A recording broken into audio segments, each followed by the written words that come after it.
इंसान का, ये आदमी का काम ही नहीं है कि हम आप कुछ कर लेंगे। ये काम नहीं इंसान का, ये काम है भगवान का। और जो भगवान का काम है उसमें आदमी क्या कर सकता? अगर ये सत्य है कि आप जो कुछ कर रहे हो मथुरा दरबार के हुक्म में, अगर ये गुरु महाराज और उनकी कुदरत भगवान का काम है, इसको दुनिया में कोई रोक पाएगा? और जो भगवान का काम नहीं है वो कोई आदमी कर पाएगा? भगवान नहीं चाहता आज पूरी दुनिया मिल जाए, क्या करेगा कोई? और भगवान की इच्छा हो गई, एक हनुमान मिल जाएगा, काम हो जाएगा। भगवान योगेश्वर सिंह की इसकी इच्छा हो गई कि सब पापी राजा मरना चाहिए, एक उनको धनुधर अर्जुन मिल जाएगा, सब पापी राजाओं का वध करवा दिया। अरे कहा अर्जुन मैंने मार दिया, काम तो भगवान का है, ये अर्जुन आप खड़े हो जाओ। इसलिए हम आप सब मिलकर कुछ नहीं कर सकते। अगर ये भगवान का, गुरु महाराज का, उनकी कुदरत का काम है तो इसको कोई माई का लाल इस धरती पर बैठ नहीं सकता, रोक नहीं सकता, क्योंकि ये काम नहीं इंसान का, ये काम है भगवान का। गुरु महाराज कहते थे बच्चा सब चले जाओ, मैं अपना काम भूतों से करा लूं। क्यों कहा था? इसीलिए कहा था ये काम नहीं इंसान का, ये काम है भगवान का। मैं अपना काम लकड़ी से करा लूंगा, मैं अपना काम पेड़ की सूखी पत्ती से करा लूंगा। जो इतना बड़ा दावा कर दिए, इसमें हमारी आपकी हैसियत क्या कोई रोक देगा? किसकी मजाल है दुनिया की सारी मल्टीपल पावर आ जाए? ये काम जो मथुरा दरबार की तरफ से होने वाला है, और गुरु महाराज ने स्पष्ट कहा होगा तो मथुरा से ही होगा, काशी अयोध्या से नहीं, बंगलौर हैदराबाद से नहीं, बंबई दिल्ली से नहीं, मथुरा की पावन भूमि पर कुछ होने वाला है। यही वो केंद्र बनेगा, यही वो शक्ति, वो इसी मिट्टी में ऊर्जा एनर्जी। 60 बरस गुरु महाराज भर के गए हैं, कण कण को उन्होंने चार्ज किया है, और इसके लिए उन्होंने बहुत बड़ी कुर्बानी बलिदान दिया है। उसी कुर्बानी बलिदान का इतिहास तो मुक्ति दिवस है, वही इतिहास बन गया। यही लड़ाई, यही जंग है, यही रिवॉल्यूशन, यही क्रांति गुरु महाराज ने जब भारत में खड़ी किया।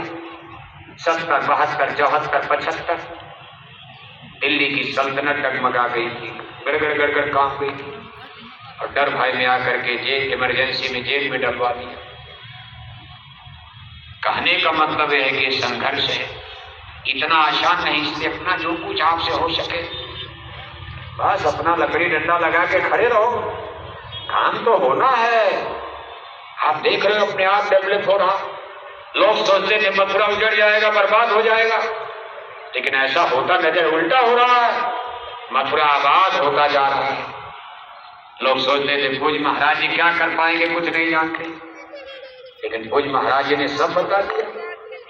कितना बड़ा विकास, कितना बड़ा डेवलप, इतनी बड़ी अथक प्रयास, परिश्रम, मेहनत, जाड़ा गर्मी बरसात की परवाह किए निरंतर चलना, इतने बड़े बड़े काफले निकाल देना निर्विघ्न निर्विरोध, ये कोई मामूली शक्ति सत्ता के बस की बात नहीं है। इसलिए हमको आपको अपनी यथाशक्ति जो आपसे हो सके इस महायज्ञ में अपनी आहुति देते रहो। जो भी आपका तन मन धन की सेवा, कुछ न कुछ, ज्यादा तो आप कर नहीं पाओगे, क्योंकि कलयुग है, मन कमजोर है, आत्मविश्वास डगमग है, बड़े झकोले आप खा चुके हो, विश्वास ही नहीं है, होगा कि नहीं होगा, सही है कि गलत है, सस्पेंस है, संशय है, भ्रम है। लेकिन फिर भी आशा उम्मीद के साथ लगे रहो, क्योंकि ये काम नहीं इंसान का, ये काम है भगवान का।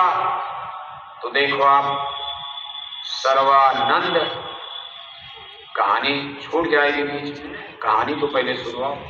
सर्वानंद सारी हिंदू धर्म की किताबों को बैल पर, अब बैले वेले थे, अमीरों के लिए, जमींदारों के लिए, राजे महाराजाओं के लिए रथ थे, हाथी थे, घोड़े थे, और गरीब के लिए बैल था, खच्चर था, इक्का था, तांगा था, गधा था, यही सवारी थी, बैलगाड़ी थी।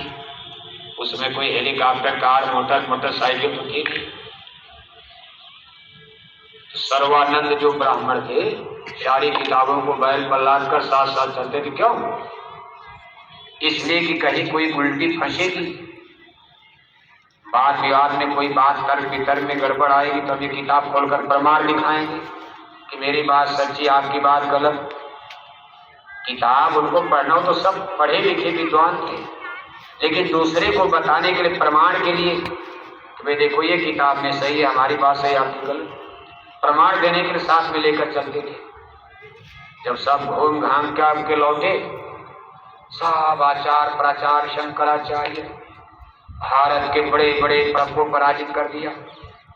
इसके बाद अपने घर आए, अपनी माता के सामने उन्होंने बड़े अहंकार भरे शब्दों में कहा, माँ मैं सर्वाजीत हो गया, अब मेरा नाम सर्वानंद की जगह सर्वाजीत पड़ गया। सर्वाजीत माने सबको जीतने वाला। मैंने भारत के जितने बड़े बड़े पंडित, पुरोहित, विद्वान, आचार्य प्राचार्य सबको मैंने साथ साथ में पराजित कर दिया। माँ ने कहा गजब कर दिया तूने। माता ने कहा अच्छा ये बताओ, तुमने साहब कबीर को हराया कि नहीं हराया? सर्वानंद ने कहा माता कबीर कौन है, किसका नाम कबीर है, हम कबीर को तुम नहीं जानते। तो माँ हंसने लगी। अरे कहा जब तुम कबीर को नहीं हरा पाए तभी तुम्हारा दावा झूठा है, तुम्हारी बात पर हमको भरोसा तब होगा जब तुम कबीर साहब को पराजित करके आ जाओगे, हरा करके ज्ञान में। सर्वानंद ने कहा मां कबीर साहब रहते काम परिचय तो बताओ, अभी जाता हूं।